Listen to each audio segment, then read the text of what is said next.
Hello, this is Sophia, and welcome to Philosophy with Sophia. So today I want to talk about Epicureanism, which is another one of the sort of ancient Greek philosophies, and it was started by someone named Epicurus.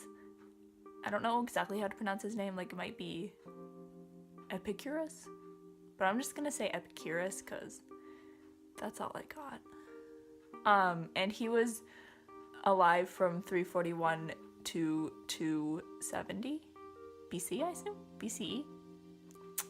Don't really know how those time things work, and it didn't say. So, he founded Epicureanism.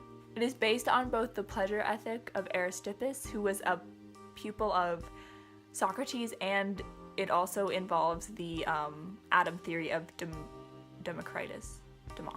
I always say Democritus, but I feel like it might be Democritus. I'm just gonna say Democritus because I don't know.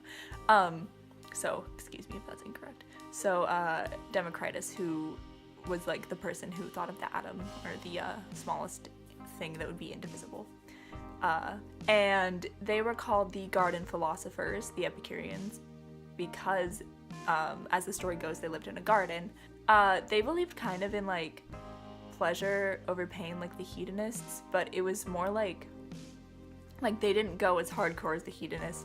The Epicurus in particular thought that pleasure had to be measured against the consequences of that pleasure, and also that it should be measured against what pleasure you could have in the future. Like if you wanted to do something now, like buy something now, something small, or like I don't know, like chocolate or something, now that would be pleasurable, but you could also save your money and like go on a trip to Europe in the future, and that would be more pleasurable.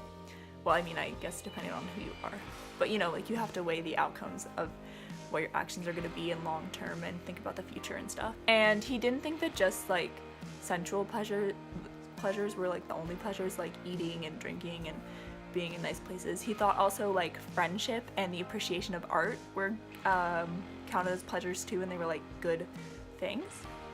Ew, I thought I saw a spider.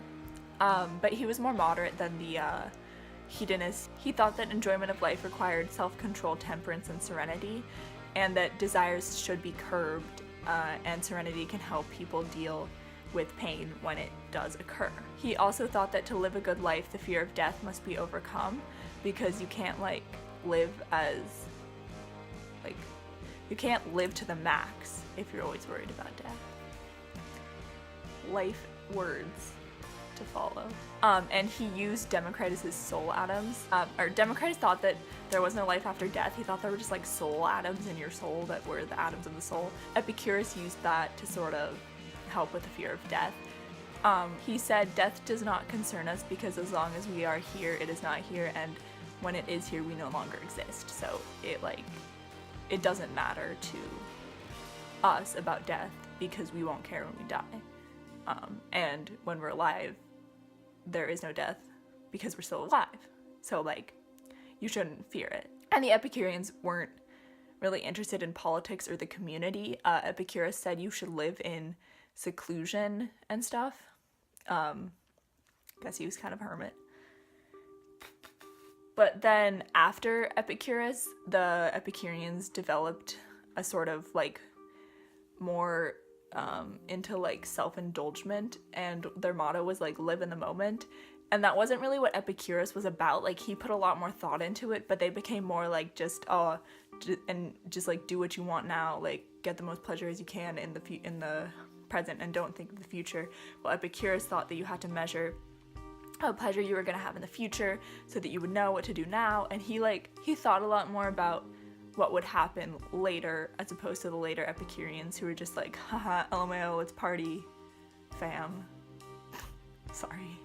So now, you might have heard the word Epicurean.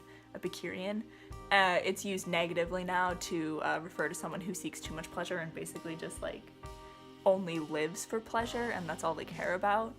But that really wasn't what Epicurus was about. So over the years it kind of changed, and that can happen with things.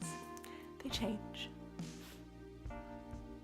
But anyway, thank you for watching. I hope you enjoyed.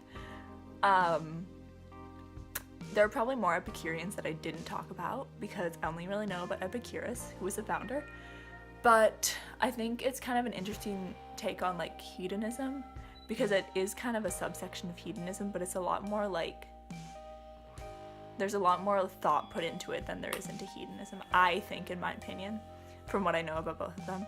So anyway, thank you for watching, and I'll see you in my next video. Bye!